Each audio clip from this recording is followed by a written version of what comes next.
So, good afternoon. Welcome, welcome, welcome, Stevens community, on this 29th day of July in this year of 2020. Welcome to Think, Speak, Do, the Diversity, Equity, Inclusion webinar series. This is webinar 6 of 9. So we want to say a special hello and welcome and how you doing to our undergraduate residential students, wherever you are Zooming in from, to our graduate students, and of course, to our fully online students, hello. We also want to say hi, how you doing, what's going on, to our awesome faculty who are Zooming in from a plethora of locations. And of course, to our staff members as well. Now, the majority, if not all, are probably Zooming in from campus. So we want to welcome you. Welcome to all alumni, alumni, and to our Board of Trustee members, welcome. And to any members of the larger Columbia, Missouri community and beyond, because we've been sharing these opportunities to learn and grow with everybody. So welcome, welcome, welcome. We want to welcome for back-to-back weeks our guest facilitator this week. It is the Sara Crosby, and Sara has built a non-traditional career because she's far from a traditional woman. Sara Crosby is a Stevens woman, y'all. She graduated from Stevens with a BFA in theater. She spent a decade as an actor in TV and film in the Big Apple, followed by a master's in social work from Loyola University in Chicago. After realizing her true passion was, in addition to acting, was understanding human behavior.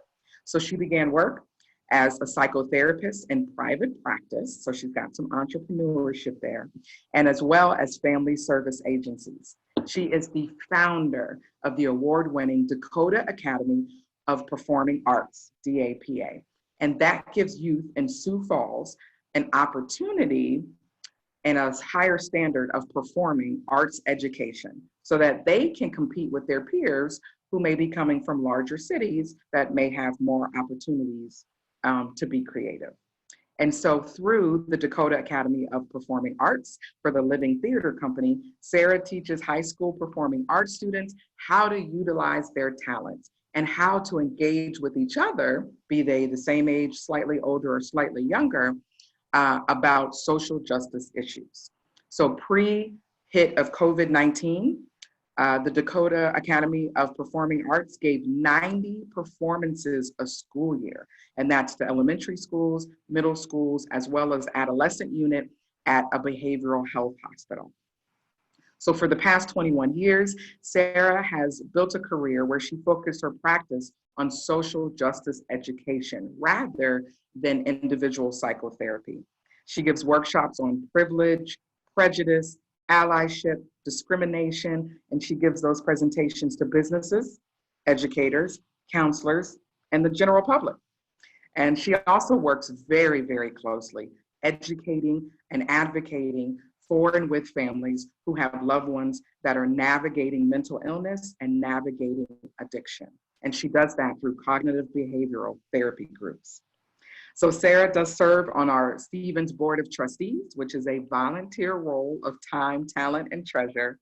And she serves on the board of Breathe Bravely, a nonprofit that gives voice to cystic fibrosis. So as you are welcome, or as you are able in the chat room and the Q&A, please welcome the voice and the face of Sara Crosby. Thank you, Shaashawn. Hello and welcome. So we are going to get started with our presentation. Very quickly, don't forget about the Offices of Equity and Compliance. So that is Sadie Mayerstrand, our Director of the Student Success Center, who also serves as our ADA coordinator, Shannon Walls, who serves as the Special Assistant to the President and our Title IX coordinator, and yours truly, Shaashawn Dial, who is serving as the inaugural Director of Diversity, Equity, and Inclusion with Stevens and an alum. And of course, Shannon is an alum too. You can always stay in touch with us via our email, which is equity@stevens.edu, and there will be a newsletter/email coming to you next week, so look out for it. This is our journey so far. So, I think we should applaud ourselves for the work that we've been doing, knowing we have so much more work to come. And today's topic is allyship. What is an ally? What's the path like of being an ally? What are the pros and the cons of being an ally? We're going to talk about it. But in order to do that, we want to enter into this virtual space with some centering, grounding, and breathing. So I will welcome Sara to start leading us through this path. What about centering? Centering. So wherever you are, feel yourself and be present in this moment. Put your feet on the floor if you can, flat on the floor. And we're going to get to taking a deep breath, which is a vital part of centering. It's a vital part of living, because if people aren't breathing, there is no hope left. So center yourself by looking around the room and acknowledge 5 different items that are in front of you, that are real, that you can actually put your eyes on: a picture frame, a telephone, a glass of water. And bring yourself into the present moment and breathe into your center.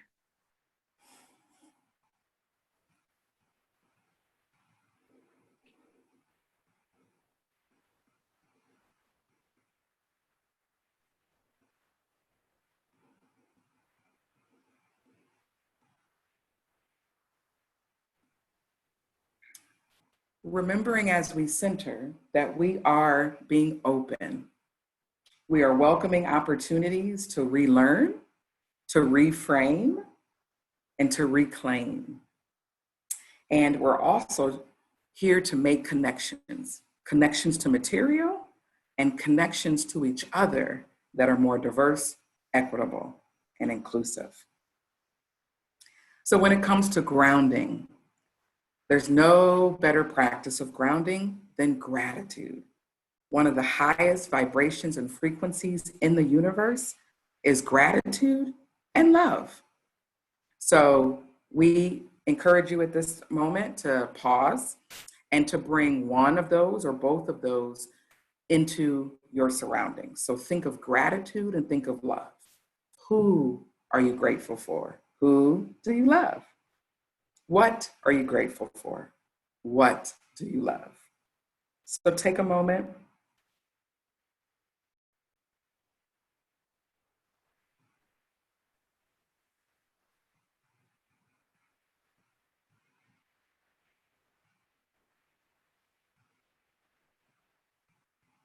And as you continue to either speak or think of names and send individuals or things or activities your positive energy, we want to give gratitude for our Indigenous trailblazers and ancestors.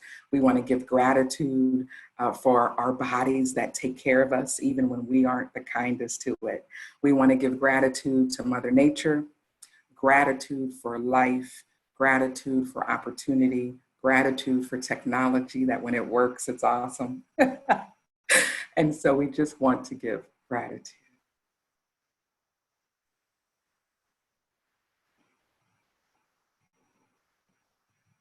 And breath. Sara, will you take us? You had talked about it a minute ago, and lead us through an exercise for breath. Breath is something to be entirely grateful for, each breath we take. I would like each of you to close your eyes if you are comfortable doing so. And as you have centered yourself and are now grounding yourself, let's add our breath. And if you can breathe in through your nose particularly.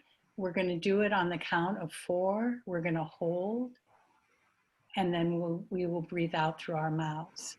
So with me, please. Breathe in, 2, 3, 4, hold, 2, 3, 4, and out, 2, 3, 4.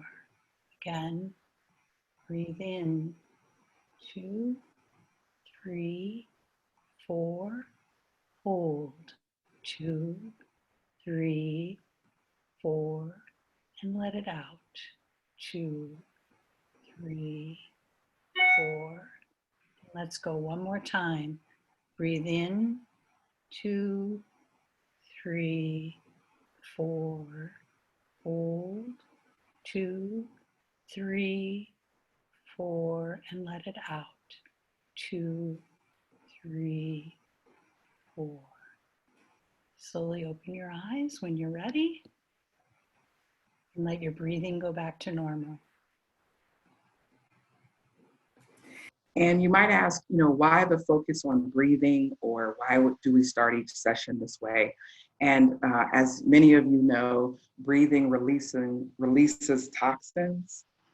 Breathing helps us to focus, to relax oftentimes. And so that is crucial when we're doing work around topics that may bring up stress or tension, or when we are trying to unlearn something or break a generational curse or cycle, that when you get defensive or something is said or done and you feel a little awkward, if nothing else, go to breath. And that's part of social justice as well. So in case you were wondering, why do we always do these things? I do want to acknowledge that many of you are probably seeing a small little black box, either in the top right or maybe top left of your screen. And that is so that I can see Sara, because I really would like to have a multi-sensory experience myself, that we can see and hear each other. So last week I couldn't see her, she could see me. And so we were going just off of audio, but as many of you know who are multimodal learners, is that you really appreciate having both. So we appreciate you dealing with that for us. And most of the slides, it shouldn't be a problem like this one. So community agreement, Sara, why? Right. So as you can see, the first one is, if you don't know, Google, ask instead of assume. RTDB, which is like my favorite saying, read the damn book. What's really important in this for me is that we, as particularly if we are outside of marginalized groups, that we don't rely on people within those marginalized groups to give us information that we can do on our own, research on our own.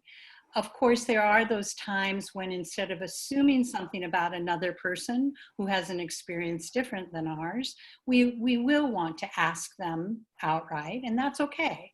But, and that gives that person that you are asking the freedom to either answer you or not. Self-determination is a very, very important piece of all of this. But before you go ahead and ask, or ask for recommendations of books or speakers or issues around things that you might not know about because your experience is different, go ahead and Google. I think it's really important. So let's see.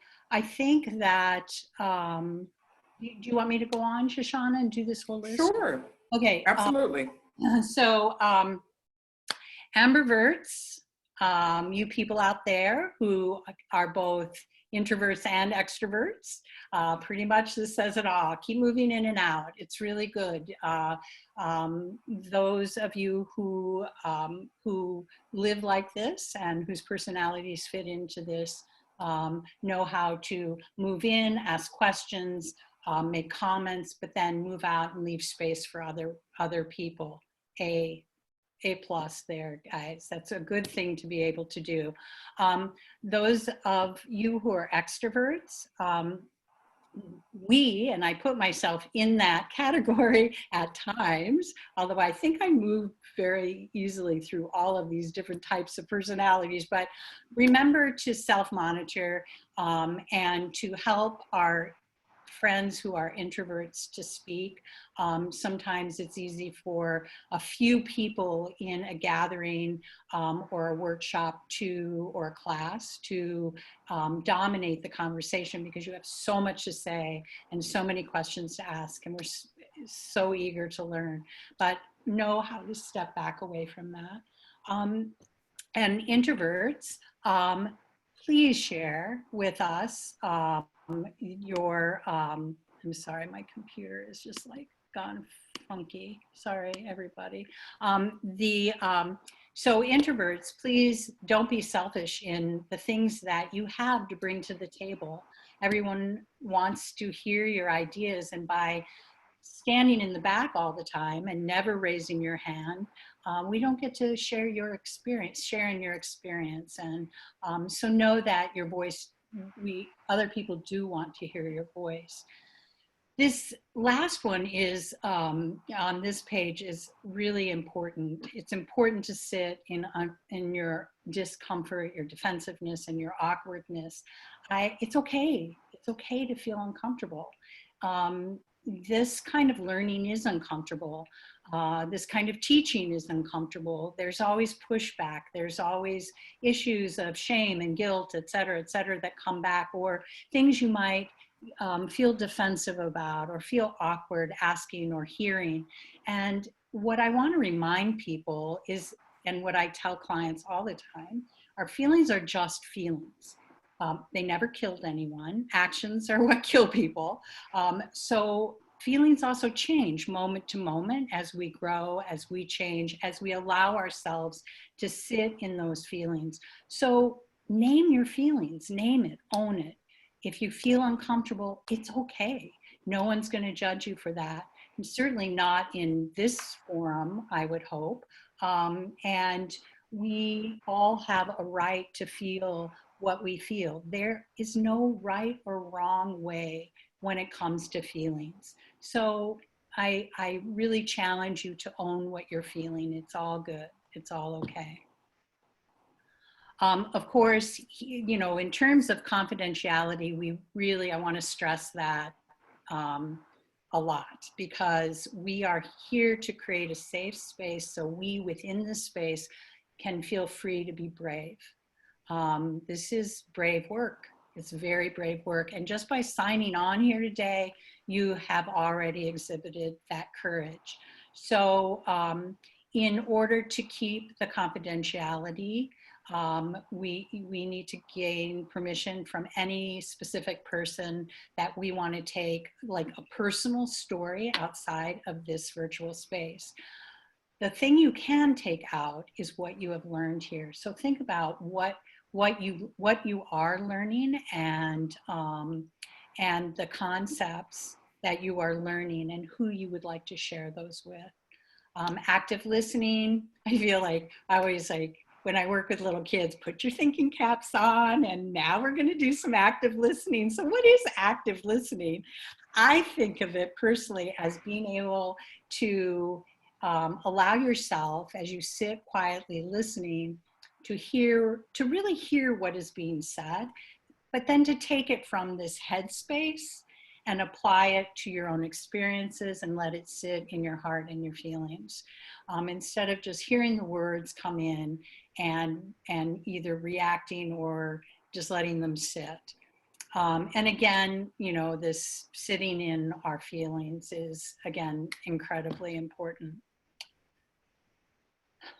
Shaashawn. So social justice framework. So thank you for taking us through the community agreements, and know that, you know, in our pre-COVID-19 pandemic world, when we were doing a lot of these trainings face to face, you know, those community agreements show up a little differently, right? The stuff about extroverts and introverts. So you're just transferring that to the digital space as well. So something to think about, community agreements. And maybe we need to add more in the future that specifically speak to digital and virtual spaces. So our social justice framework, hopefully you understand why this is important and why it gets time each week. These are the things we believe, right? We all have beliefs, and social justice is no different. In order to center it, these are things as individuals, communities, and an organization we believe are important. So racism, like all forms of oppression, is pervasive. It's embedded into everything. It hurts us all. One of the common narratives is that it only hurts the people in the marginalized group. Nope, it hurts us all, people of color and white people, but it does not harm us the same way. So therefore, we have different work to do to eradicate it. Racism is a system of oppression and a system of advantage. So someone's always in a different location in the hierarchy. Someone is advantaged, seen, groomed, celebrated, visible. Someone is ignored, disadvantaged, not seen, treated more harshly. All racial prejudice was taught to us. The hope, the beauty, the reason why we do this work is that we can resist the teaching. We can resist it on a daily basis. We can resist it in our actions to be allies. That's a choice we're making every day. Are we willing to unlearn some of the lies that we've been told? And by the way, none of us invented racism, right? It is a legacy that we inherited. We did not create it. Let's make that clear. However, we do have to accept responsibility for our role and its continued existence. So as a community, we don't use and practice phrases like, well, why does it matter? My grandfather or my great-grandfather or my great-great-greats didn't do X, Y, Z. They weren't part of a particular genocide. It honestly doesn't matter because we're all taking up space on the earth right now. And so we benefit from that over generations. And all prejudices and oppressions are interwoven and entangled. So yes, we often prioritize or focus on race because it literally, in the words of many scholars, is the sin, the most hierarchy-ranked oppression in the US. However, sexism, classism, heterosexism, Islamophobia, ableism, all of those are tied, right? Because we all are individuals who can have those different memberships in multiple disadvantaged groups. So the stronger we are united or in solidarity, the more difficult it is for oppression to work. And all of us have had the experience as target of oppression and as privilege, and that's again because of in the hierarchy. So what you were assigned at birth, your sex may put you on one part of the hierarchy, but then your race may put you in another one. Whether you're able-bodied or you're navigating the world with disabilities, put you in another one. Your faith or no faith may put you in another one. Your socioeconomic status may put you in another part of the hierarchy. So that, therefore, it's not always just fixed, right? Who's experiencing oppression. There is no such thing as a passive anti-racist. You're either in it, doing the work, trying to eradicate it, or you're colluding with it and allowing it to continue. And again, that's on the individual, communal, organizational level. Individuals, communities, and organizations can and do grow and change. So that's another point and opportunity for hope. And our commitment to eliminating racism and all forms of injustice is a lifelong one. That goes back to our cultural humility versus cultural competence. We're all not just here to try to get a credential or to be able to say to someone, well, I spent 90 minutes on a webinar. So are we taking things away from that 90 minutes that we are then applying in our life daily? And then when you add up the days, of course, that's weeks, months, and years. And then, of course, I think this is one of Sara's favorites because we talk about it as we're organically putting this facilitation together, which is difference among humans is not a deficit. And that seems like a no-brainer. That seems like something we all should be carrying. But many of the messages we've gotten indirectly and directly have told us otherwise. They have told us individuals or groups are broken or not normal or some element of that, and that's just not true. Difference is a gift. Difference is to be celebrated. How boring would the world be if we all checked one of two boxes, all 7 billion of us? That would be a snooze fest. Sara, what do you think about the frameworks? I think that I have a couple things. The one thing is back to the lifelong commitment to eliminating racism. And this is part of what we will be getting into in terms of allyship. But it's about internal work, most of it. It's about digging deeper into ourselves and our understanding about how the world has worked and where our biases fit into that, and correcting those biases and not even correcting, but first just accepting that we're all human. And in terms of being human, we have a personality structure that goes along with that. And our ego and our learned biases are all part of that. So for me, the lifelong work has a lot to do with internal work, my own personal work. As far as cultural diversity goes, I think, and I'll tell you a really short story. I think what happens is that when you're part of a group that's very homogeneous, it makes it really easy because everybody gets the rules and everybody is comfortable with one another because we're all the same. When you put a piece of diversity in, and several years ago, when I was holding auditions for Plays for Living for these high school students, there was a young woman, I think she was in 8th grade at the time, and she lived in a wheelchair. She had been born with cerebral palsy, or she had gotten cerebral palsy upon birth. And she was an incredibly talented young woman, and I was delighted to have her in our program. There was a lot of work to do in order to have that cultural diversity as part of our theater company with these kids. She was 14 years old and had to rely on public transportation to get her to and from because her mother didn't have an ADA car to transport her in her chair. Things like that, but also everywhere we performed, I had to make sure that it was accessible to her. Our students who were working with her, they got an education about acceptance, about understanding, about diversity. But there was a lot more work that went into that, and some discomfort, particularly at the beginning, and certainly discomfort for our young audience members when they saw someone in a chair as part of our cast, which then became part of the framework of our discussion afterwards. So that's just a little example of that. So I think a lot of that comes out of, like, it's so much easier if just everybody's the same, but it's certainly not what makes the world go around. So thank you on that. And you named privilege and allyship in your example, so thank you. We won't spend much time here, again, just naming with visual and in words. What is the difference? Diversity, equality, and equity. Diversity are things like our personality, geography, you know, the things that make us up. Some of us claim these and walk in them boldly. Others say, I don't really like a label, I just do and am who I am. All of that is beautiful. It's the characteristics that make you up. Equality says we're not going to take historical inclusion and discrimination through our US social institutions into account.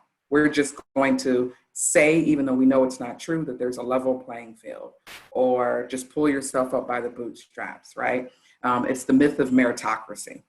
And then equity is definitely seeing people for who they are and what they bring to the table. And it's accounting for the differences in our US social institutions that through our laws and through our institutions made it clear who was included and who was excluded. And what they were included or excluded from or to was power, which is the ability to have resources and opportunities and access. And those are what we named, the US social institutions. So I always say, you know, as an oversimplification, everything we need to live, and even the institutions we have to navigate to thrive. So government, medicine, finance, banking, religion, media, education, and our law enforcement and legal. Yeah. So what about this? Levels on which racism exists. I know that you all are familiar with the individual, communal, organizational, and systemic model we've been showing you, and we wanted to role model good behavior, which is to show you that there's additional models that exist, and that really you can put them all over each other for deeper understandings. And so this is one of Sara's tools that she is sharing. So a nugget, a gift, whatever language resonates with you.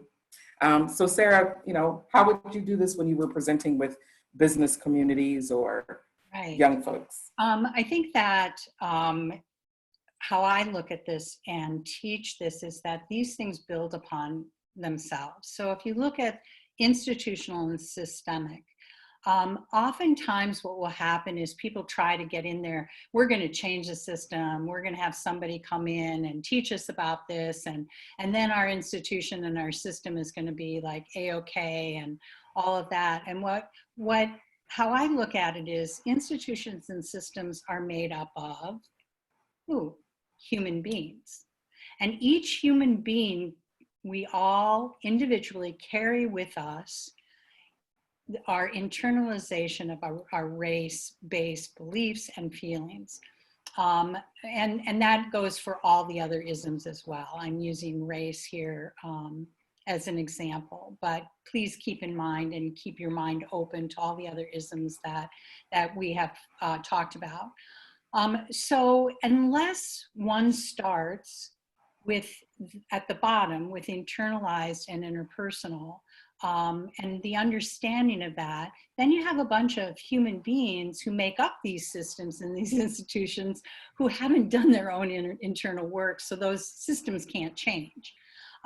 So I always stress and teach about the bottom two first and then move up, because then you have empowered yourself to understand where you fit in and are open then to looking at where the inequalities are and policies and practices within our organizations and our overall system. Now, we have to change each institution, and in changing each institution, it feeds out into the larger system. And I think of the system as our United States or the world, however you want to look at it, however large macro you want to get with that. But it has to start with the micro first. So that's how I look at that. When we talk just about systems and changing systems or changing institutions, oftentimes it becomes very performative because we have somebody come in, teach, but then nothing changes. You may have, of course, you know, I'm always looking for those grains of sand that I have moved in individual people, but unless you have lots of those grains of sand coming together, you can't really make a beach, which I look at as the change itself within the institution. So that's all I have to say on that, I think. Fantastic. So the groundwater approach is a piece that you can Google and you can read it yourselves. Sara and I wanted to share this all with you, and this is the first time we're introducing it in the series so far this summer. And that's because in doing this work, one of the things that we have to be open to, and again, relearn, reframe, is that it's called different things in different industries. Right? So every system has racial inequity in it. But they say in this piece, child welfare, for example, describes it as disproportionality. Healthcare calls it health disparities. Education often calls it achievement gaps. Criminal justice calls it, you know, desperate sentencing. In diverse suppliers, it could be disproportionate minority contact or contracts. In economic development, it can be underutilization of minority business enterprises, right? And so we thought it was important to share this with you all as you begin and continue to do your work, and that is part of the master plan of some of these huge concepts of like white supremacy or anti-Blackness or oppression, which if each group just only worries about themselves, then we don't see that this is the systemic or the institutional part, that there are inequities and disparities in every single field. That can be retail, education, healthcare. It goes back to our slide of the US social institutions. The way that each one of those were able to disenfranchise folks or exclude or discriminate against people, that was called something different in each one. And so part of our work is to recognize it might have a different name on it, but it's still the same outcome. So allyship, that is what you all have tuned in for us to be able to talk about and share.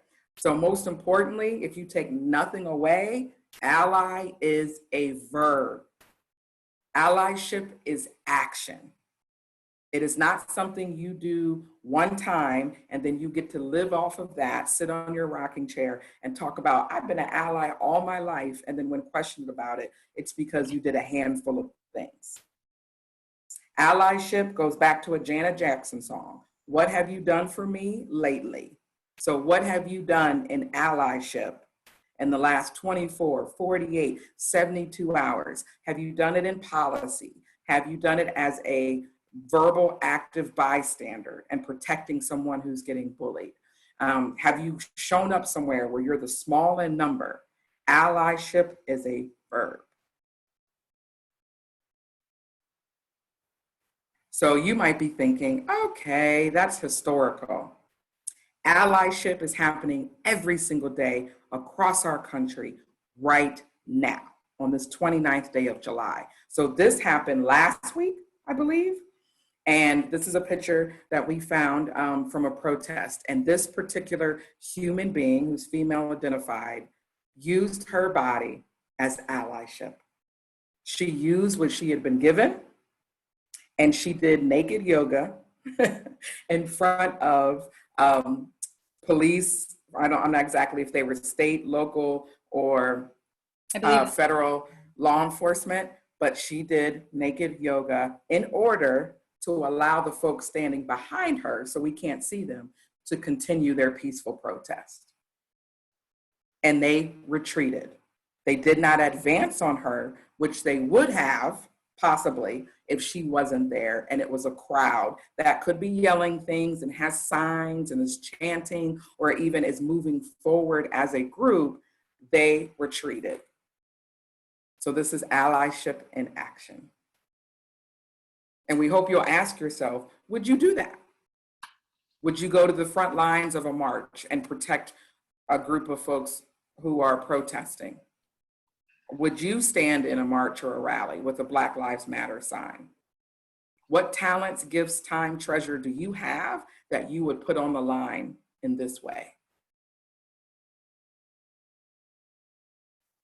So again, we're on a theme now. Allyship is about movement. So moving allyship to activism is about looking for ways that you as a person in a privileged position can truly uplift the voices of those who are often out on the front lines of change. And do know that in this field, there isn't exactly one right way. Some folks will say it's allyship to activism. Some people will say it's activism into allyship. Some people will throw advocacy in the mix. So please don't necessarily get hung up on the order of the words, especially if you're just starting out on this journey. The big takeaway is that allyship is something you do and are continually doing. So this is some Sara and Shaashawn humor.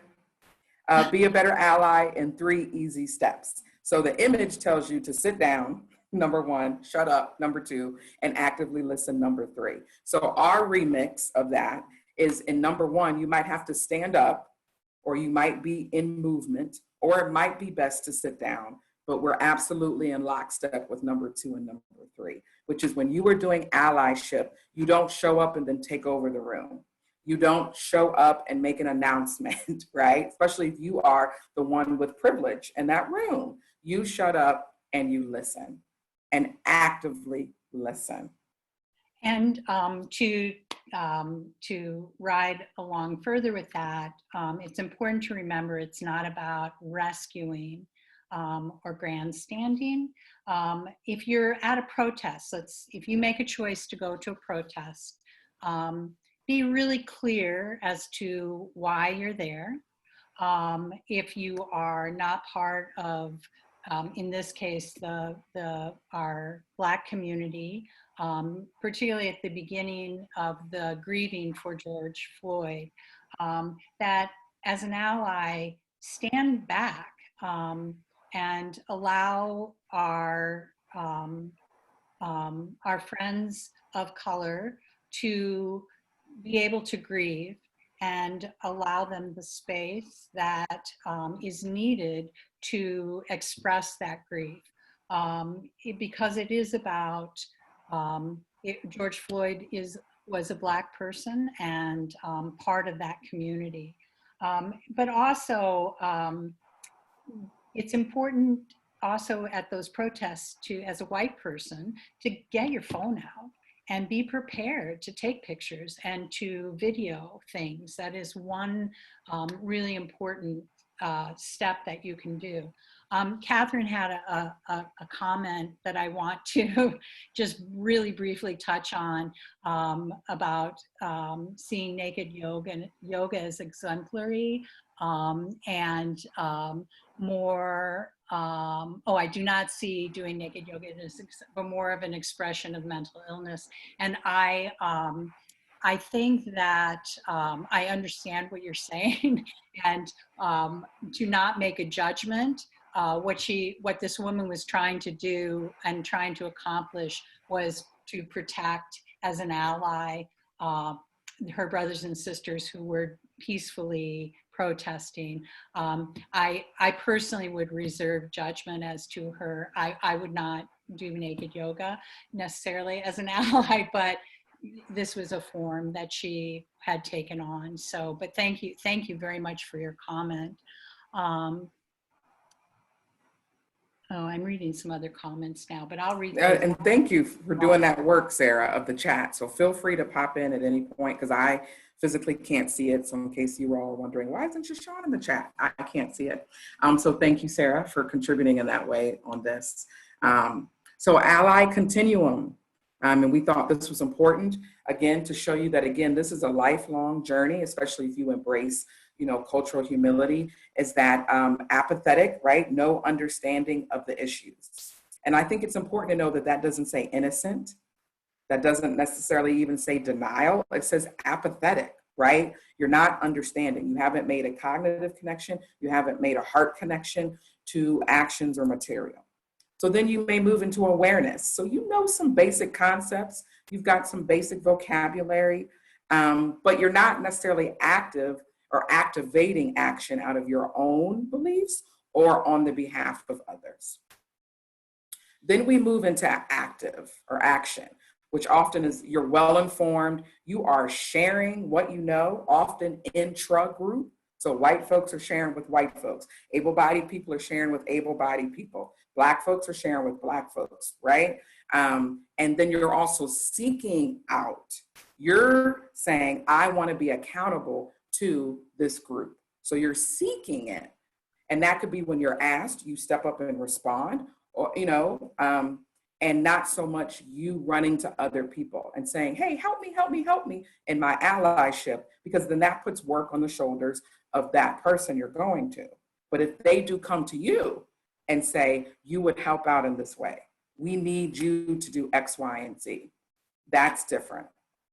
And then this particular version talks about advocacy, right? So you are committed, you are routinely showing up, you are proactively championing for diversity, equity, and inclusion. And what isn't on this slide would be somewhere in here normally is when folks start to anoint you or appoint you as an ally. You cannot call yourself an ally. You can say, I'm an aspiring ally, but still the community you're showing up for will tell you, we see you.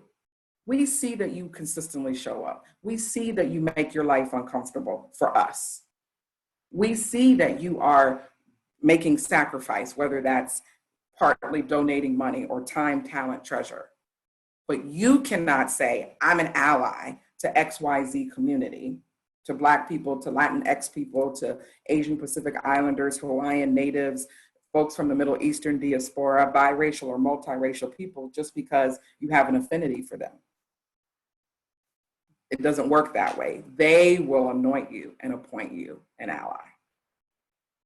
Courtney, as we continue, I hope that your question will be answered. So hang in there. I saw it. I wanted to just validate that I hear you, I see you. And as we move through this, I think we will be able to answer your question, which is, what do you think of the idea that white people cannot be allies in dismantling a system that they are all complicit in building and maintaining? So hang in there. That's a great question. And Sadie, I hear you and see you as well. Thank you for joining us, and you tootle along whenever you need to. I appreciate that you signed on during your busy day. Thank you very much. So to continue. So here's just some questions that we want you to think about. It could be the first time you're thinking about it or later. How diverse is your circle? Right? We want to make sure we're building communities where we don't make that common microaggression of, I can't be racist, I have a Black friend. I can't be sexist, I have a same-sex partner. I can't be ableist, so-and-so in my family navigates the world, with a walking stick or a cane or a wheelchair. We don't want to be those people. So really do that work of asking, what does your inner circle look like? The people you depend on, the people who come to you, your blood family, your family, your families of choice, your colleagues. Do you, in this circle, do you have different folks of different races, faith, ethnicities, nationalities, ages, faith orientations or no orientations, familial compositions? Are there people of color on your teams, committees, boards? And if so, if you know that there's just one, then you know you've got work to do, because it's guaranteed that that one is carrying the world on their shoulders. How many business partnerships and collaborations have you engaged with, aligned with, that are folks of color? Specifically, right? One of the Stevens initiatives we're working on is a diverse supplier initiative. We want to be able to share how much of the business we are doing in various sectors is with women-owned, Black-owned, Latin-owned, Asian-owned, Pacific Islander businesses. That's important. When you select speakers for events, do you intentionally think about the composition of a panel? Do you intentionally think about who may be that guest speaker, or who's in front of a classroom, or who's zooming in to share their brilliance and their contributions? When you host an event, do most of the participants look like you? Is it a different mosaic? If not, we would say probably, Sarah, right, that the first step is naming that. You can't change it if you don't name it. So if you do know, okay, this organization is predominantly white or predominantly male, then okay, that means the traditional channels that we may be acquiring members from, or supporters from, or donations from, we may need to be more intentional in those channels, looking for the people of color or the transgender folks, right? Or we may have to go to some all different channels altogether. And that speaks to Sarah's point of, absolutely, it's more work. Diversity, equity, and inclusion is more work. Our argument is that it's absolutely worth the work. You want to take us through these engagement questions, Sarah? Yeah, so as you're thinking about whether you want to make a commitment to be an aspiring ally of our BIPOC communities, and if you work in organizations, what does your marketing plan look like? Are there strategies in there that specifically attract more women of color to your organization, or any people of color? I'm thinking in terms of Stevens, of course, being a women's college, but also these were adapted from one of my very favorite authors, and somebody that I think everybody should read, but particularly those who are, we both have them. This is a book written by a Black woman for white women who want to become aspiring allies.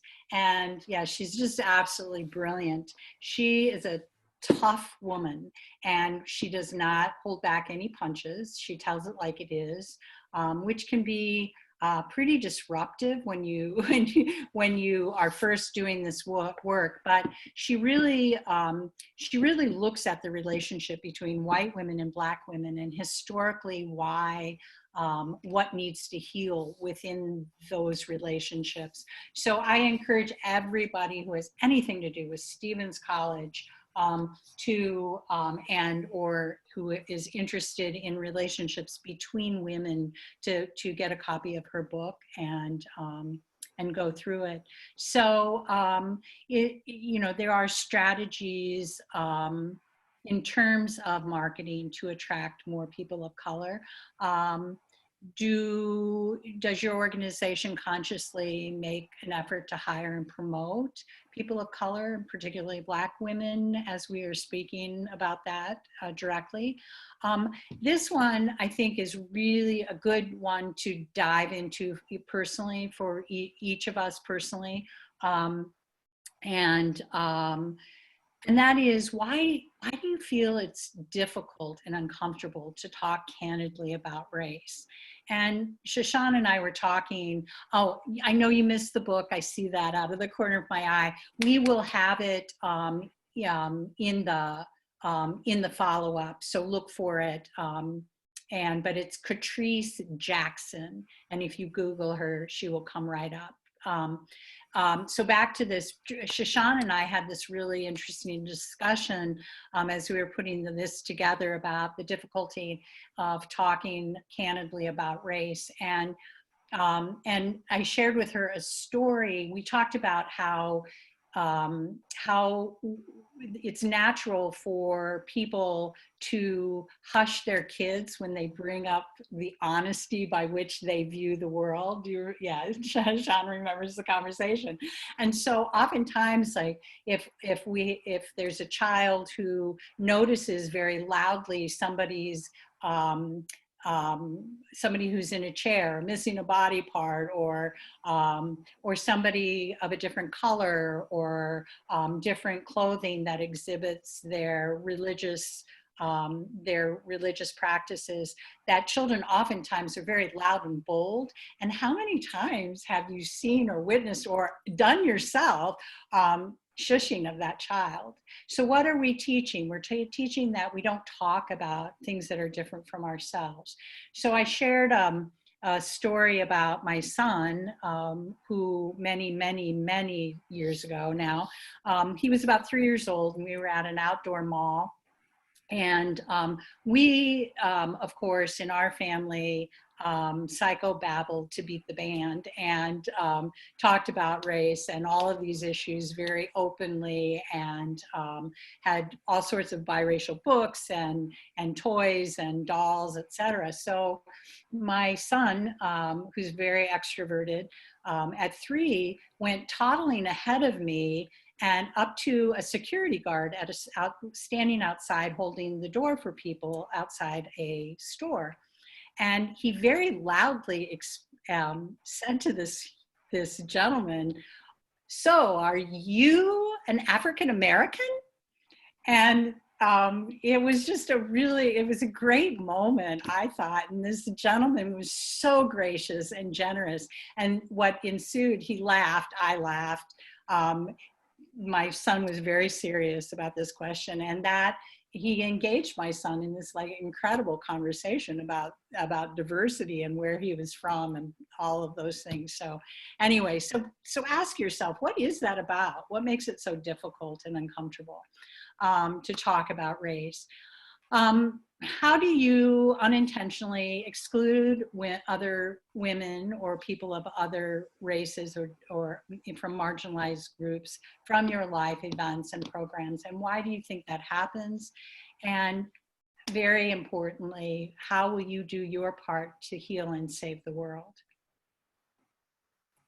So I think that was a great nugget. If folks are jotting down or storing in their mental Rolodex about nuggets, is that piece around parenting, right? And what are the messages that we are given when we're young? I always share the fact that something around these, the isms and the phobias, is counterintuitive. So we say, shh, don't talk about it. Don't leave this apartment, military base, mansion, house, projects, double wide, right? And talk about these things. Yet we're supposed to magically one day wake up, show up at our workplaces, and be able to navigate the power imbalances, water cooler talk, interviews, and everything else with a skill that we have not practiced.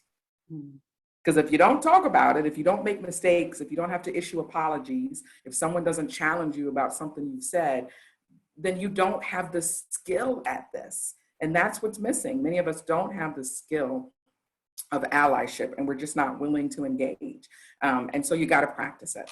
So we've talked a lot about what it is. It's action. It is not self-appointed. It's a lifelong process. So again, from this book from Catrice, it's a lifelong process of building relationships based on trust, consistency, accountability with marginalized individuals and or groups of people. It's not self-defined work, and efforts must be recognized by those you are seeking to be an ally with. So in this particular book, and this is why I kind of gave the foreshadow earlier, is that it's clear Catrice has antagonists, advocates, and allies. Okay, and so we got some more questions for you. 10 thoughts and behaviors.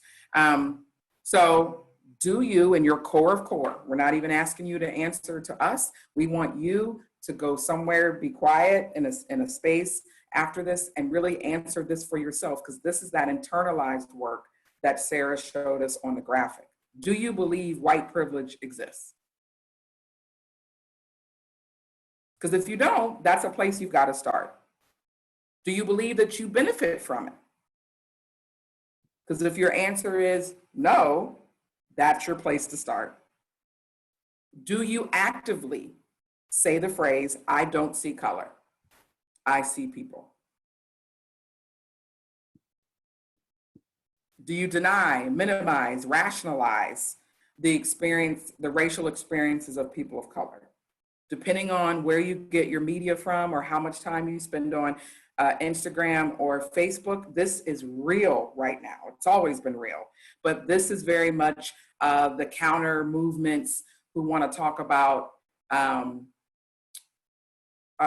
just saw it, that they want to talk about the numbers, and they're perpetuating this stuff about black on black crime, but they don't say white on white crime. Or this is the folks who are saying, well, if you just don't get entangled with law enforcement, then there wouldn't be any men, women, or non-binary folks of color who are being murdered. Do you compare racism to other forms of oppression all the time? So, I mean, we've done that in this presentation already, right? But we're talking as extensions or making sure that it's clear that there's intersectionality. But some folks, are you that person that when race comes up, you don't even talk about race anymore, but you're willing to go talk about sexism or classism or ableism ad nauseum? So are you kind of the race avoidant person? This is for you and only you to answer, because it will tell you where you're starting your ally journey from. So have you said reverse racism? Do you believe that exists? Hopefully you don't, because we tackled it in, I think, our first or second webinar here. Do you become hurt, angry, and aggressive when the discussion of race even comes up? And your body may give you that sign. Do you fail to confront other white people when they make a racist or privileged comment towards people of color or another marginalized group? And have you or are you currently making statements like, because I am poor, gay, or another type of marginalized person, I know how you feel?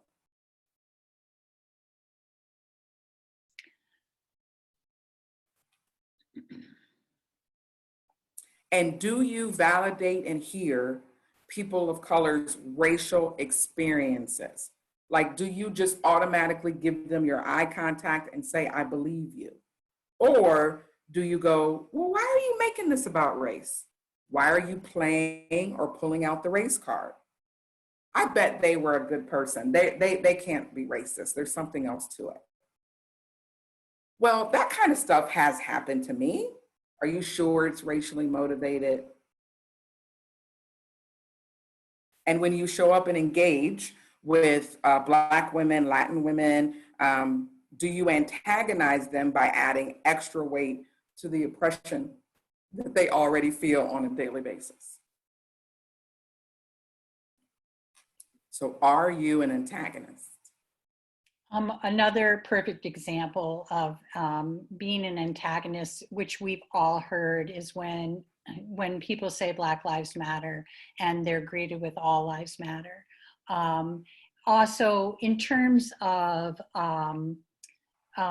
denying people of color what they're feeling, it's not, as a white person, I don't get to tell my Black brothers and sisters what feels racist to them any more than I get to tell anyone what they're feeling is right or wrong, unless you get to decide that for yourself. And so that goes along with denying people of what their reality is and what they are feeling, and not justifying that, holding space instead for them.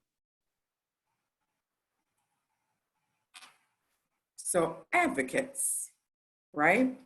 Believes the experiences of those affected by racism, attempts to understand without blaming, persecuting, or re-victimizing. They may or may not understand and own the comprehensiveness or the pervasiveness of white privilege, but they will at least acknowledge that they benefit from it in some way. So Catrice very much has like a continuum, almost like the example we gave you earlier in this presentation. So these are things these are hallmarks of being an advocate as you're on your journey.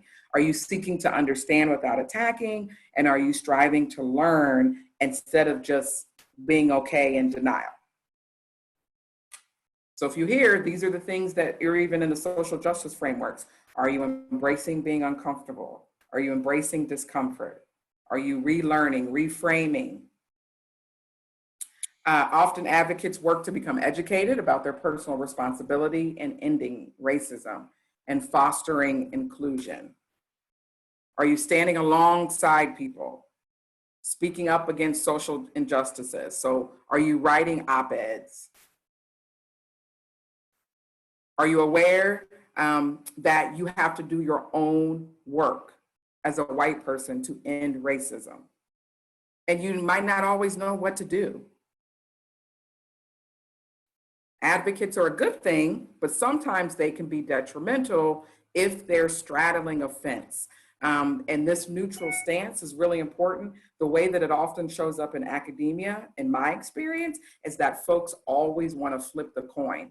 They want to show you both sides of the coin. And that can be very dangerous for folks with the marginalized identities who are in that space.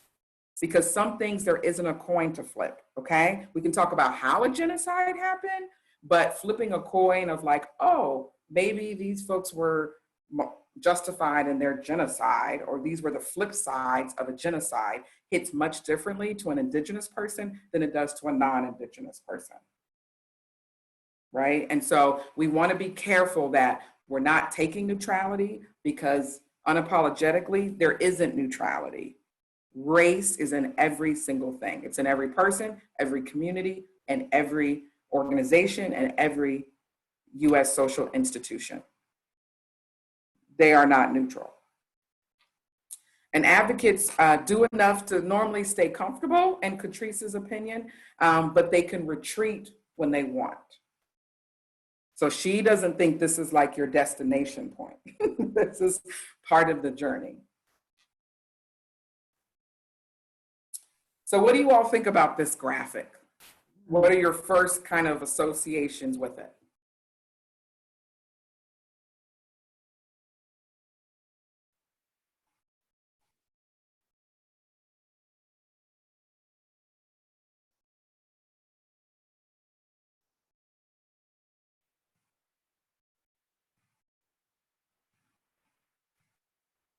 So allyship is messy.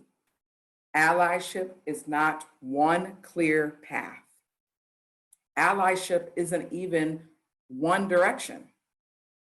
In your particular allyship journey, you may have to go back to your childhood and really think about messages indirectly and directly that were given to you in order for you to come up to present day.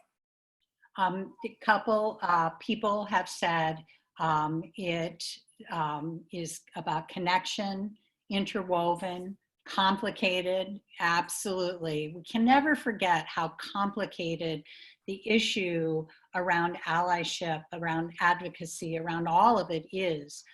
Decentralized, thank you. It takes everyone's participation. Yes, absolutely. All of those things. And I have to interject here. I love Shaashawn's use of the word aspiring when it comes to allyship. And because it is something that those of us who live outside a marginalized group, we are aspiring every day. I think I said it last week, that, and I think we have a quote here somewhere on this, but every night I hang up my allyship card and I get it out the next day and I think about what I need to do, and think about and what needs overt action and what is action I take within myself.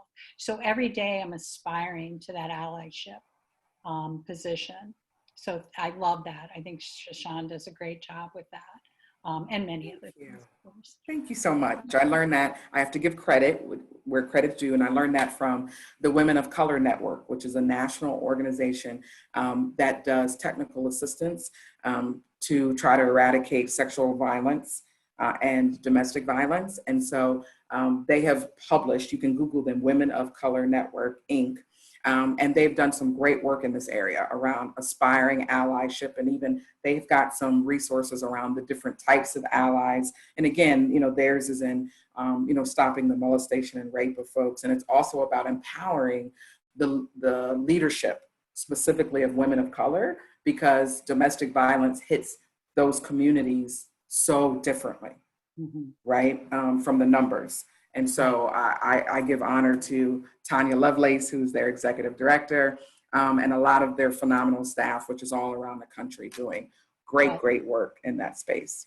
Thank you for sharing that tidbit with us, because I think it's a really, really good way to define it. And as we move into allyship, if Shaashawn doesn't mind, I want to bridge that gap between advocate, as Catrice sees it, being an advocate and being an ally, because it isn't a judgment. It is her way of defining. And how I look at advocacy, if you look at, like, I'm an advocate for people with mental health issues and addiction. So because in the mental health and addiction field, my job is to find resources and to make connections for people, to share my story as a parent of an adult child with addiction who's in recovery, as a means to reduce stigma. Those are the things that I advocate for. The fight for actual wellness within that situation, mental health issues or addiction issues, that fight is a personal fight for the person who is actually suffering from those things. But with isms, with people in groups of other marginalized groups, those people cannot do the fight alone. They aren't able to walk away and hide that marginalization. Somebody with addiction or mental health issues, it's not worn necessarily. I mean, sometimes it's worn very much out in the open, but with something like race, you don't get to walk away, and you can't do all the work yourself. So you really need the help of allies that have privilege and power and a voice where you, as from a marginalized race, don't have. So that's how I see the difference. If I really became, dove in deeply and did the same kind of work as a mental health practitioner as I do as a social justice practitioner, I would be stepping over a lot of boundaries and enabling a lot of people. I would be working harder than the person with addiction. I hope that makes sense, right? Mm-hmm. Okay. Mm-hmm. So I'm not just babbling. Oh. So moving No. right? And what I think that you are doing by sharing that is you are literally role modeling what we're encouraging folks to do, which is this is an internal conversation that you're having, or you are accountable to folks who are navigating the world with addiction and mental illness. And so they are saying, well, Sara, this is your place. This isn't your place.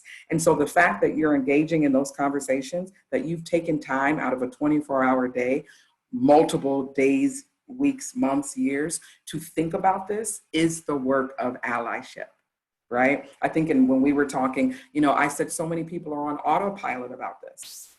They just don't think about it. They don't prioritize it. They don't make the time. They don't get uncomfortable. So then we would, I think years ago have said, well, they're just innocent or in denial. But the fact that you haven't done it now means you're complicit in the perpetuation of it. So no, we thank you for that. And the other reason why we picked this slide was to let you know that the next two topics, anti-Blackness and white supremacy, this spoke a lot to me of white supremacy and the opposite, so resistance to white supremacy. And that white supremacy would tell us things like, there's only one way to do something. There is a right way to do something. And so allyship, right? Because so many of our foundations, our concepts come from Eurocentric beginnings that many of us think allyship is that too. There's some beautiful path, you get on the float, like a float or a parade, and you just stay in your line, who's in front of you, behind you, and you don't deviate. And that is not what allyship is. It looks like this. I love, Jessica, thank you for your comment. She says, I feel like allyship has been inflated by groups of an oppressive class, white people, straight, able body, cis, etc., as a marker of social status, or as you said earlier, Sara, a rescue mission. How do you feel about changing the language to something more like comradeship that embodies a deeper commitment to a struggle? Do you think that changing the language is overly theoretical as opposed to work-based in action? Wow, good thinking, great comment and question. I'm gonna go back to that slide way at the beginning that Shaashawn pointed out, all the different language. Today we're presenting Catrice's language. I think that at the and also I think maybe what you're saying, and I really want to think about this comment a little more, and maybe I can have a chance to email with you later about it. But I think that, yes, allyship does get inflated. We are going to talk very briefly in a moment about performative allyship, which is different than genuine allyship. Again, it's about having your ego attached and wanting to do things or state things or be present at things or post your memes or whatever without actually, engaging in the struggle.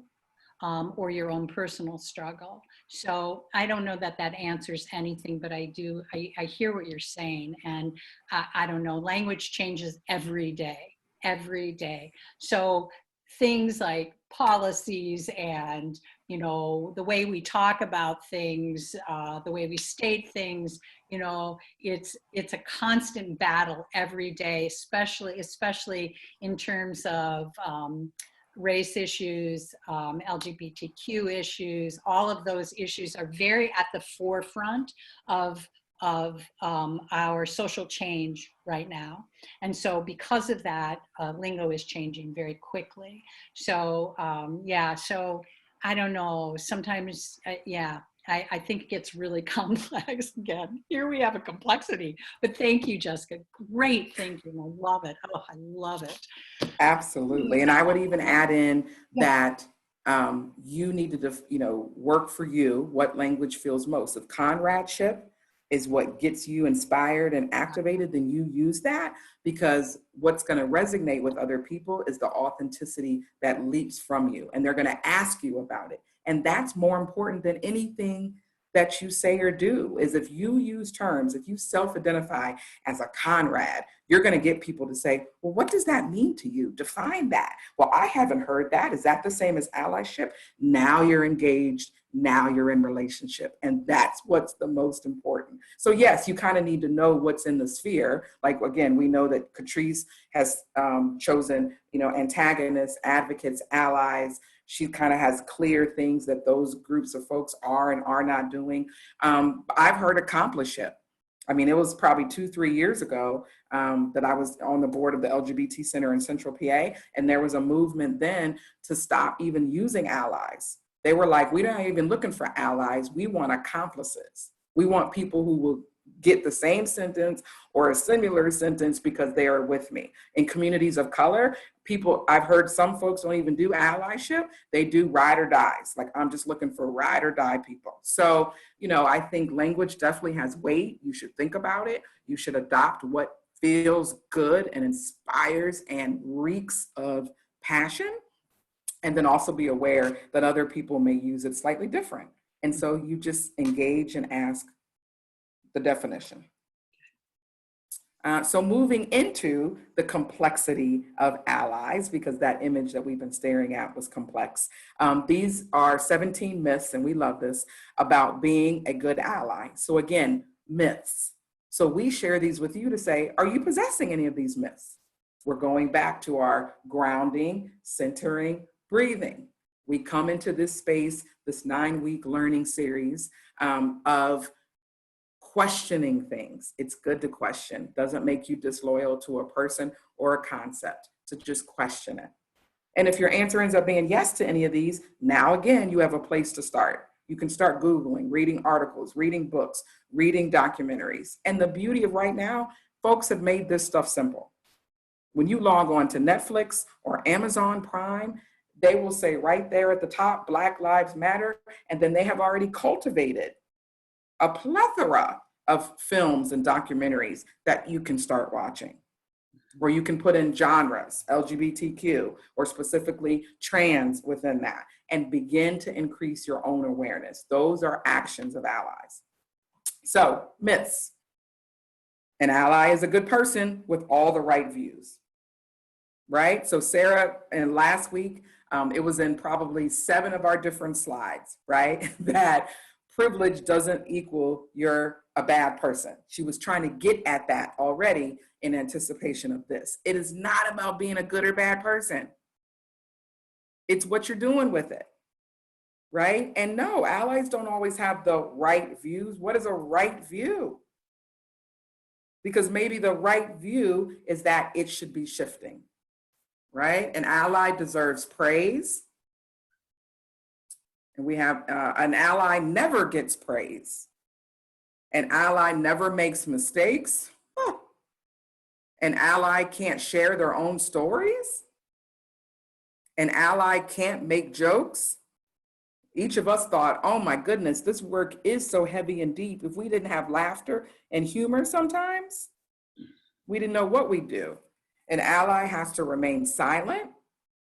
And I get it, because you all could be like, but wait, on a slide, you told us to shut up. We're meaning like in every space when they're doing allyship, they think their role is just to be silent. No, we're saying don't show up for the first time at a rally and think you need to be in the front of the rally.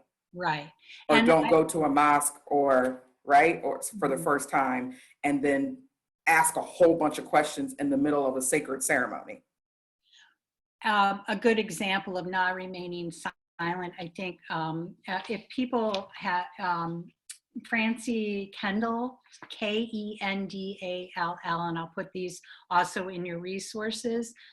She does a really, really wonderful job at giving examples of what allyship might look like, such as if you're sitting, let's say you're sitting in a meeting and there's a person of color is being overrun by somebody who is white, you don't want to stay silent. That's not a time to stay silent. You may want to very kindly say, could you hold your comment for a minute, because I want to hear what this other person was saying. So you don't speak, you open up a place where then your colleague of color is able to then continue what they were saying. So that's just a really simple example of not remaining silent. Love it, tangibles. An ally doesn't have their own problems. Again, that's a myth, and we were talking about that last week when we were talking about privilege. We didn't say that when we talk about privilege that you didn't have hardships, bumps in the road. That's not what we're saying. So same thing. We're not saying an ally is having a rosy, beautiful, drama-free life. Not at all.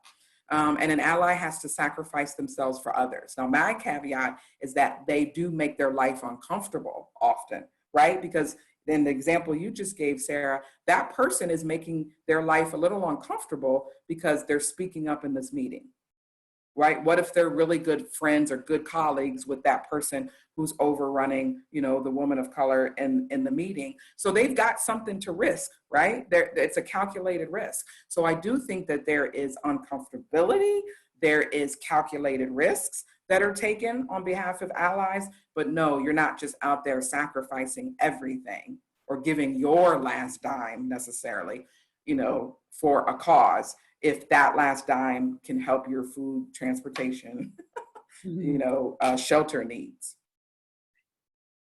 More myths, Sarah. You want to run us through these? Sure. We're going to kind of run through these quick. We'll give you this list next week in our follow-up. But an ally can only help those with less privilege. An ally has to be ashamed of their privilege. That's a big one. I mean, we talked about that last week when we were talking about privilege. You're not a bad person. We don't choose our color of skin. So an ally is immune from criticism? No, it will be very uncomfortable. There will be lots and lots of pushback. As an ally, puts you in a very vulnerable position. An ally is someone who only serves others. An ally can operate independently. Absolutely not. We team up with the people that we are being allies for and other people who are allies. This work cannot be done alone. An ally is always an ally. Absolutely not. We talked about hanging up your allyship card every night and re-looking at it, but also there are times when you might choose to be an advocate, and that's something you're not willing to. I was talking to my daughter who lives in Portland, and she was really uncomfortable going down to the protests, and she was feeling really bad about that. She at that moment was choosing. Her choices for going did not sit right for her. It was more about her ego and wanting to be seen and do the right thing rather than what she felt she was capable or able to do at that time. She said she felt very vulnerable and afraid of being tear gassed. And so at that moment, she chose to find a way to be an ally by digging deep inside herself and figuring out why she felt that way and letting herself be okay with feeling that way. And to be, at that moment in time, she chose to be an advocate rather than fully committed ally. So that's one example. I think it's really fluid going from advocacy to allyship and back. I think it's very fluid. I don't think you just, one day wake up and you're an ally. Being an ally is the hardest work. No. There are many things that are very much harder, like living in oppression. For example, yourself constantly, day in and day out, every time you walk out your front door, or even within your own home, living within the oppression that is being thrown at you constantly is much harder work. And an ally knows how to be a good ally.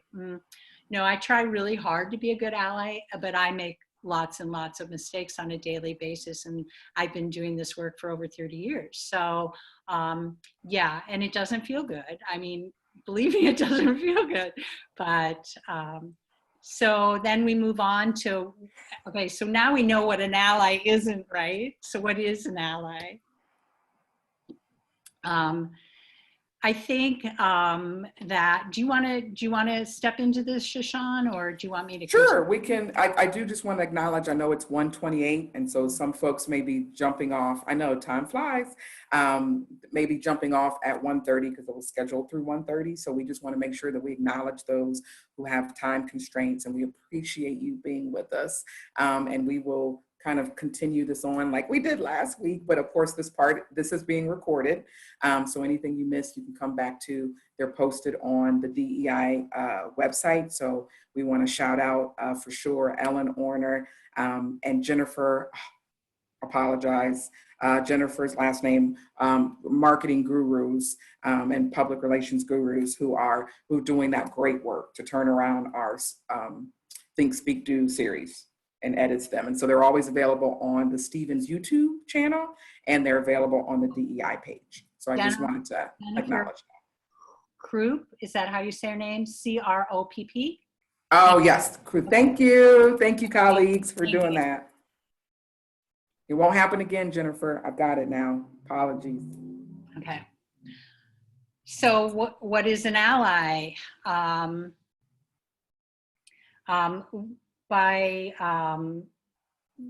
This is again Catrice Jackson's work. Again, I think she does amazing work, but I will just read this. True history teaches that the construct of race and all its eventual evils were created by white people.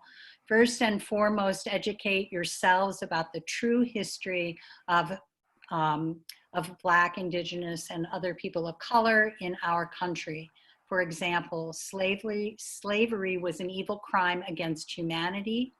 Research, read, educate yourself, no matter how uncomfortable it makes you, about what slavery was really about. How white people that felt that it was their right to horrifically dehumanize African and Black people, human beings, understand that racism is not a person of color's problem, it's a white people problem, and white people are the best solutions to ending what we started. So that goes back to the comment about... Was it Jessica or someone with a J? I think so. It was back at the beginning, the comment about if white people caused the problem, if white people cause the problem, then how can white people be the ones to dismantle it, I believe was the question. So right there, it's a white person problem. It's our problem. So becoming an aspiring white ally, again, as we have talked about, it's an inside job. You first must believe and understand your privilege. You've got to do that deep dive in yourself. And it's okay. It doesn't mean you're a good person, bad person. The world is so filled with judgment. And we're so quick to judge not only the outside world and who is what and why and how, but we judge ourselves. And particularly as women, I think we're so hard on ourselves, no matter what race you are, what group you find yourself in. So pull back from that and do that deep dive into yourself. You can find support for doing that in many, many places, particularly, on campus with Shaashawn's office, Shannon's office. All of these people understand how hard this work is. Most of your primary work must be done largely with white people. We were laughing about this yesterday because I said to Shaashawn, well, yeah, Black people don't generally come to my workshops.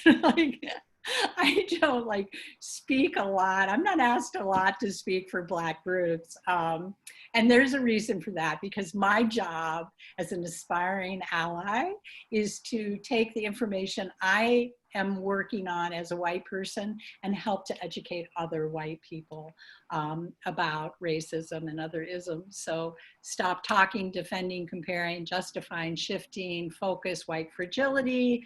If you're not familiar with white fragility, please, there's a very popular book right now, but you can also Google that. And blaming the victims. When I was a graduate social work student, I had several classes. I'd never heard of blaming the victim before. I had several classes on blaming the victim. So research that, look that up. What does that look like? And I just wanted to, contribute that to, I think it was Jessica who made the question into the chat, that number 2 and number 4 is why I do believe white people are part of the solution, right? Because you've got the privilege based on skin color. And so your job is to spend it. It's to spend the privilege. It is to look at where you are in hierarchies. I lost you, Shaashawn. There we go. Oh, and it is to find out where you are in hierarchies, and it is to figure out what best is that to do. Is that to bring folks to the table with veto power? Is that Serena Williams' husband who stepped down from his seat on the board of directors? So absolutely, white folks have to spend the privilege that they get for being white. What's the whiteness? And the other part of that is that your work is with other white people, so whether that's in politics, or whatever, if that's over women issues, it's to go intra-group and raise the awareness of the folks who aren't there. So if there's anybody within 6 degrees of separation of a white person who's saying all lives matter, your allyship is to go engage with them before it necessarily is to go run the Black folks, right? It was Courtney that it was her question. And Courtney, okay. Yeah. And she thinks this slide really answers the question. And there's a resource that she's put there that we will look at and add. Fantastic. Thank you so much. That's awesome. So how do we continue to do it? We've been saying it, you're reading, studying, researching, for those of you who are very destination focused, because this work isn't, then maybe you have to tell yourself, I'm going to pursue this as if I'm getting a certification or as if I'm going to get a degree in it. If that helps you to just dive in and be all encompassing. Always notice who's missing at the table. Of course, we can evolve this. So even if someone's at the table, do they have veto power? Do they have power at the table? Because just being at the table or inviting them is performative. I mean, I cringe every time I hear people who say diversity is like being invited to the dance or something. And I'm like, yeah, I'm not in it for that, right? I want equity and inclusiveness, which is like, I want to know about the dance. I want to be part of the group that is putting it on. If there's going to be a profit to be made, I want to be part of the profit sharing. I want to have input on the DJ, the music, the decorations. I want to be able to make sure that folks navigating the world other than 2 legs can get into the dance. So no, I just don't want to be invited anywhere. I want to be part of it, who builds it and benefits from it. You want to have a yeah. You want to have a voice, and you want that voice to be acknowledged and heard. Absolutely. So notice your biases. That's only going to happen when you're doing the intra work. And that could be, very uncomfortable. Have you gotten direct and indirect messages that you fear Black people, that you think you're superior, right? You just got to wake up and know that this stuff is there. This is, of course, implicit bias work too. Be ready to be uncomfortable. She says a lot. And the quote is, this work is for the courageous and the brave. It does no one any good for you to sit on the fence. So again, can't be passive aggressive when it goes. You got to get in, right? Or literally get out. We don't have time, but we just wanted to acknowledge that our sister brothers and non-binary folks in Canada, this is a resource from them around allyship. We can always put it on the follow-up email, but we like point 3 a lot. It can be overwhelming. I just don't know where to start or where I'm at in this journey. I'll say start with inclusive language. That shifted a whole lot for me. And in using inclusive language, we specifically say people first language, which is often credited to the amazing folks in the disability rights movement. So it's the difference between saying they're a disabled person and they're a person living with disability. They're a diabetic versus they're a person navigating the world or living with diabetes. It's different. You are not that, right? People first language literally is that. This is a human being who is experiencing, living with, encountering, navigating, right? Instead of they're that, right? The non-people first language is very finite and you're fixing someone in a box. So we wanted to make sure that you had that tip, but this one, seeking out facilitated trainings, huge, not just informal groups, but where there's a facilitator who's going to be able to deal with power imbalances and gaps of learning and misunderstanding. So we're near the end. How do we practice allyship? We've been saying it. Educate yourself, learn to actively listen, always acknowledge and look for and know that they're present. Again, not if, that they are. Dynamics of power and privilege. Are you paying attention to who does and does not give positive attention, space, and resources? I love that. I think that's another way of saying advantaged and disadvantaged, or saying majority and minority. I'm numb to those words. So things like who gets positive attention, who doesn't, who gets space, who doesn't, who gets resources, who doesn't. That's connecting the head and the heart. And expand your knowledge and awareness of domestic and global. So we didn't spend a whole lot of time, but it's very apparent sometimes in academic circles, is that folks will jump over domestic diversity for global. So folks will go, recruit international students before they ask themselves, well, where are we in terms of our diversity domestically, in terms of Black folks and Latin and Hispanic folks and Mexican Americans, and And so we want to make sure that we're aware of what's going on global, because colonization is global, but we also want to make sure that we don't miss what's at home and the work we need to do at home. We can add these engagement questions probably you look for them next week in the follow-up. But the first one, I think, as a women's college, how will you use your white privilege to break down barriers between women and to fight for social and racial justice? I think that's a really important piece for us being a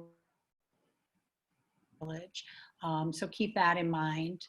And I wanted to cover, I know that I know that we have a slide on performative allyship. Yeah, so you want to jump there.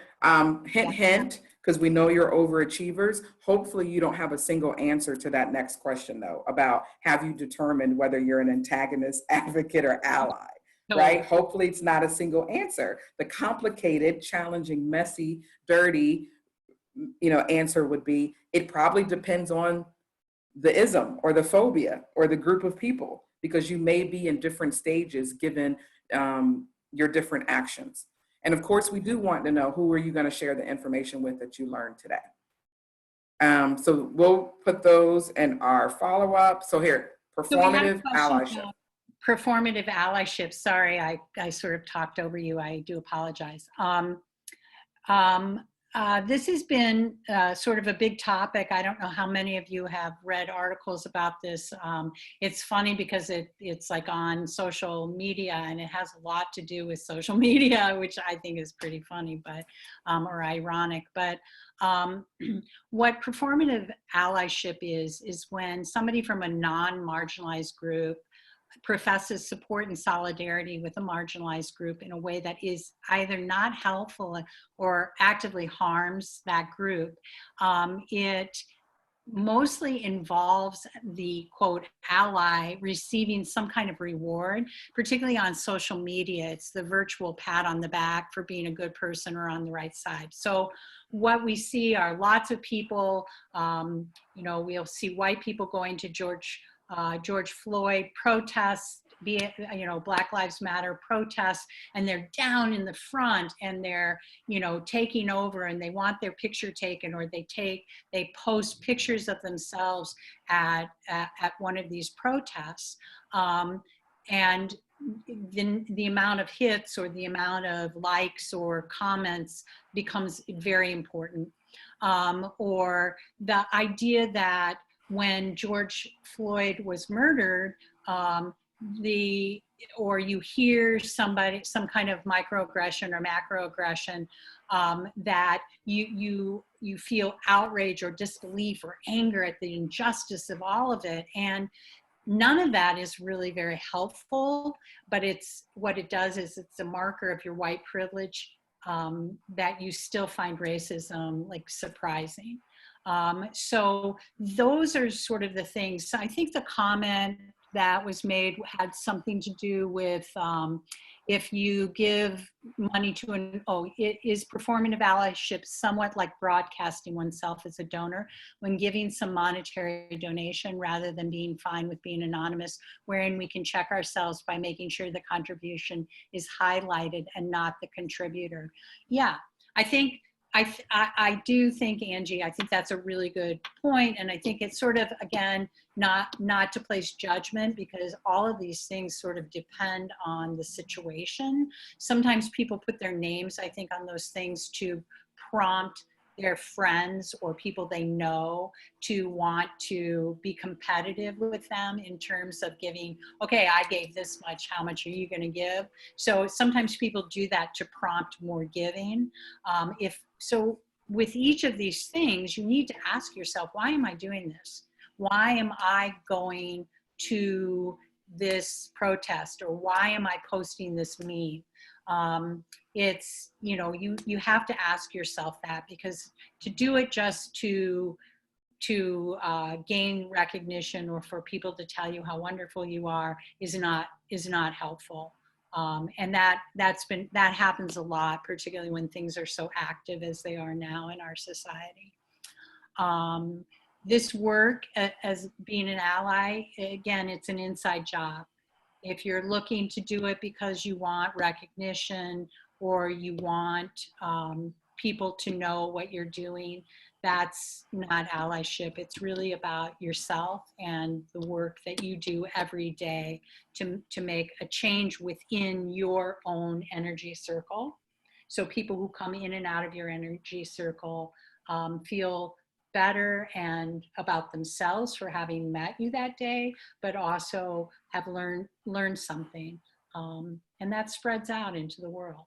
So I know I'm rushing. I always feel bad when I keep people longer than I say I'm going to keep them. So I apologize. Well, definitely. And I just want to add and contribute that follow through and follow up is what resonates with me for the difference between performative and actual allyship. So performative, there's going to be a lack of follow through and a lack of follow up. Yeah. But allyship, even if they do make the social media posts, you best believe there's some other action with it. And we probably don't know about that one, right? Or they're not going to broadcast that. But I get it. Social media is a very personal thing. People view their social media platforms differently. So we're not saying don't ever go on there and do that, because your circle may need that. They may need to know you're taking a stance or this. But the key is, what is your follow through and your follow up on or after the post, right? Well put. Yes. Yes. Yeah. So, and we talked about these. So Sara talked about the Amanda Arbor quote, who's the executive director of the LGBTC in Harrisburg. That really informed me. And she's a white aspiring ally. And very quickly, she said this when she was giving me the example of attending a rally. So as a white aspiring ally, she went to attend a Black Lives Matter rally. And she said allyship got different for her because she had pre-existing relationships with the police. So she had gone to one march and like they waved, she waved back. And then she was held accountable by Black folks in that movement. That was like, why are you waving at the police? So she had to go back and have that conversation with herself of knowing I might have these existing relationships, but when I was here at the march as a white woman, I'm accountable to the Black folks. And so they don't want to have to worry about me, white woman, marching, who's waving or acknowledging the cops. So she knew when she's in that march, she is not interacting with the cops. So again, allyship looks different for different people depending on your identities and whom you're making yourself accountable to. The second one I also think speaks to, I think it was Courtney's contribution, that other piece of performative is that people do it for somebody else. And this was fundamental to my learning, which was don't speak for me or tell my story, pass me the mic and I will tell my own story, right? So performative would hop up and be like, oh, and they would try to talk for an individual or for a group of people. But allyship is let me make way, and then this person does their own speaking. So again, same thing. You're at a rally, for some reason, you get the attention. If you don't have that lived experience, then you take the broadcaster or the anchor to someone who has that lived experience, because the privilege was that the mic came to you, but it might not be your time or your place to speak on the mic. So pass it to the person, because when you pass it, that's the empowerment, that's the allyship. And then you get behind them and support them, literally or figuratively.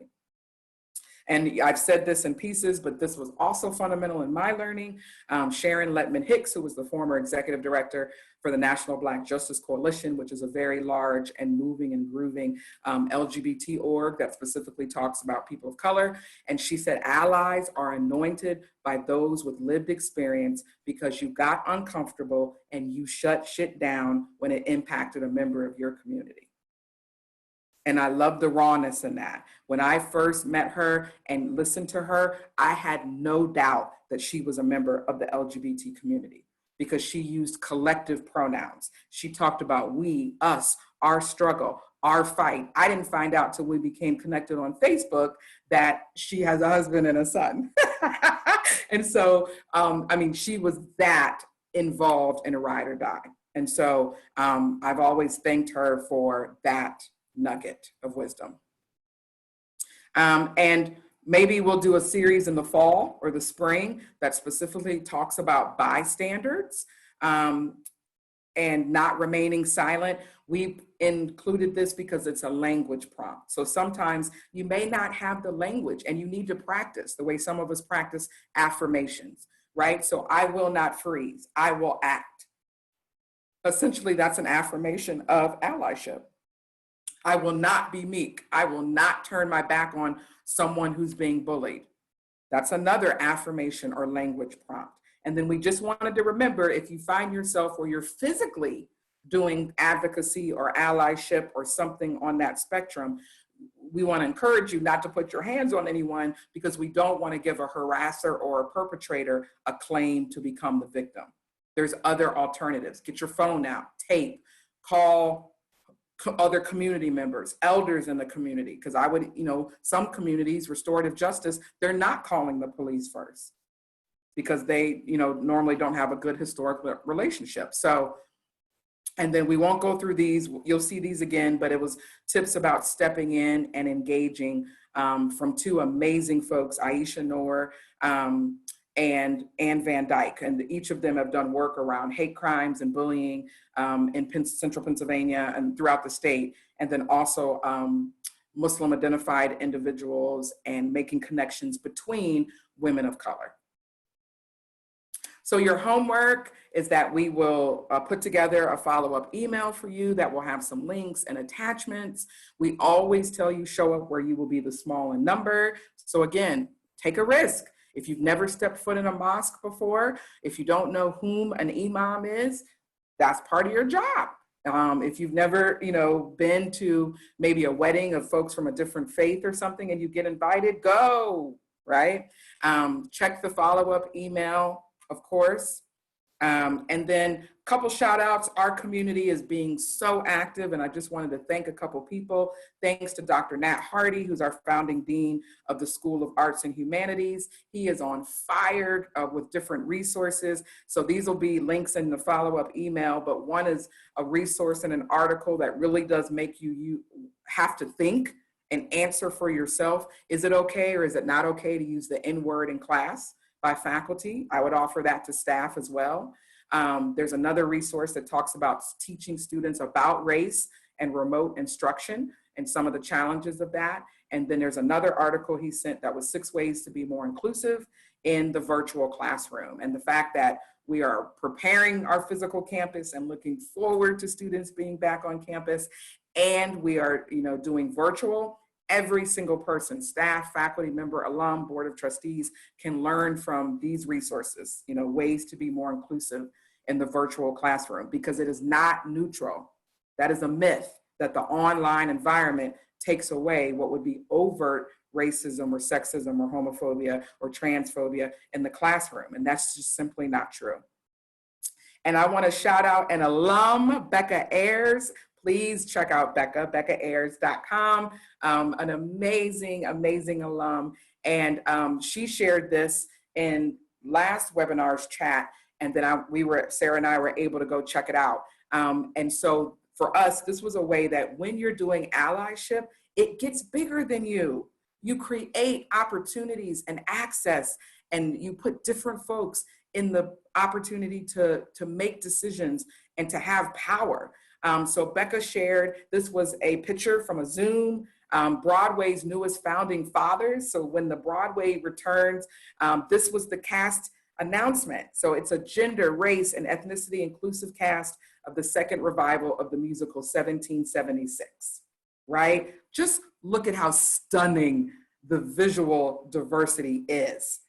And then if we think about what their personal stories are, I'm gonna move the box because I don't wanna block the human being who's in the top corner, okay? So I'm kind of moving the box around. But I mean, I can't even imagine, and I so would look forward to their individual biographies and their journeys and their identifications.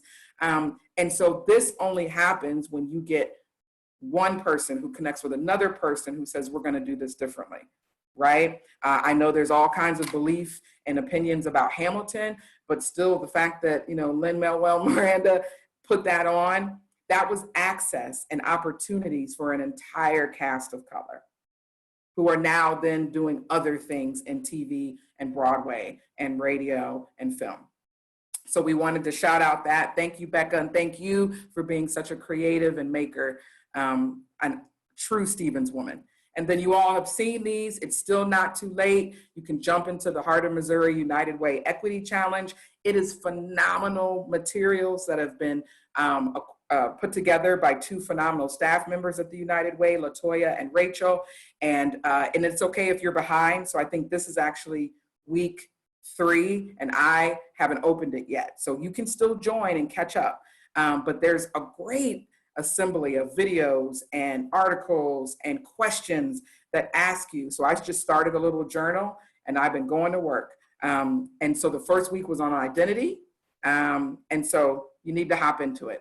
The University of Missouri still has their 10-day curriculum up that you can do at your own pace. This conference is around the corner, Inclusive Impact Institute, State of Inclusivity, and I look forward to serving on a panel. And then, of course, for our number data folks, the Boone Indicators Dashboard, because numbers does play a part in this, right? Sometimes to connect the head and the heart, we need to show numbers so people understand when you're small in number in the county, then you're small in number in the city, and then you're small in number on our campus. So do the work. Do it. Jump into it. You're gonna mess it up. You're gonna have to issue apologies. You're gonna have some scary epiphanies about yourself. Maybe even about people that you love and you like and you lust after, or even some frenemies, right? It is, but it's worth it. You will be better. You will make more meaningful contributions to the universe when you engage in this work. So next week, I am excited. We're gonna put a king in front of you because we've had a lot of queens as my co-facilitators. And so it'll be my pleasure to bring to you Dr. Darian Davenport, and we're gonna talk about anti-Blackness. Do not be scared. This is one that you definitely want to sign up for and bring others with you, because I don't know about you, but I went through K through 12, undergrad at Stevens, a master's program, and my PhD coursework in comps, and never had a full class on anti-Blackness, right? So anything I've had to learn has been on my own. And so this is what social justice, it's the magic of it, is we get to learn stuff that was intentionally kept from us. And we get to learn it in an environment that is brave. So that will be next week, August 5th. I want to thank again the non-traditional career creating, making, actor, activist, ally, entrepreneur, psychotherapist, wife, mother, Sara Crosby, for giving back to your alma mater these last 2 weeks in this way.